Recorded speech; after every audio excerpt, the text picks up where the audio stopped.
sur les finances. La crise du logement, c'est incroyable. Les défis sont nombreux pour les étudiants internationaux de l'Université du Québec à Trois-Rivières. C'est la langue française. S'ils gardent le sourire avec leur objectif de carrière en tête, ils admettent que l'adaptation peut être difficile. Je m'adapte pas assez rapidement et tout.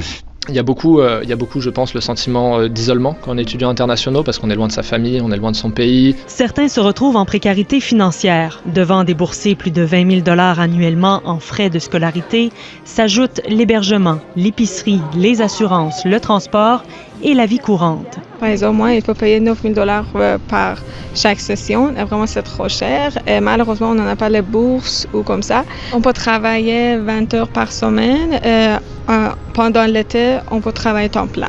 La cohabitation devient la solution, mais impossible de trouver où habiter avant le grand voyage. Et une fois trouvé, la partie n'est pas toujours gagnée. Quand quelqu'un met un logement comme une cellule de prison à près de 500 $, c'est pas correct. Les propriétaires abusent déjà. On n'a pas trop le choix. On en a beaucoup qui restent là. Sinon, voilà l'hiver qui arrive, tu vas faire comment?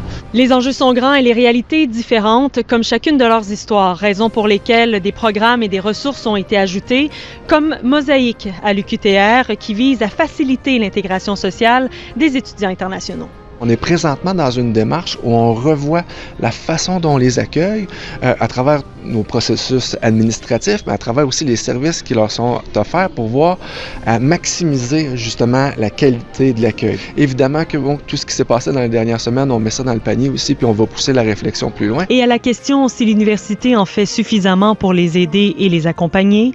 Qu'importe que ce soit l'université, le gouvernement, les étudiants nationaux, il n'y aura jamais assez, il y aura toujours des choses à améliorer. Maintenant, est-ce que l'université est dans la bonne voie? Oui, clairement. Là. Mais pour les principaux intéressés, malgré les obstacles, ils n'ont aucun regret en tête. Mon plus grand coup de cœur, la gentillesse. Le point que j'aime particulièrement, c'est l'université. Ouais, ça c'est sûr, c'est l'université. Toutes les choses, c'est correct. Seulement, il y a un problème financier. Les autres, c'est parfait. D'ailleurs, pour obtenir un meilleur portrait provincial et régional, une vaste enquête sur la santé mentale étudiante en enseignement supérieur sous le titre « Temps pour toi » s'amorce dès aujourd'hui et se tiendra jusqu'au 22 novembre. Les résultats permettront de mieux cibler les besoins, mais également d'adapter les services. Ici Cassandre Forcier-Martin, Radio-Canada, à Trois-Rivières.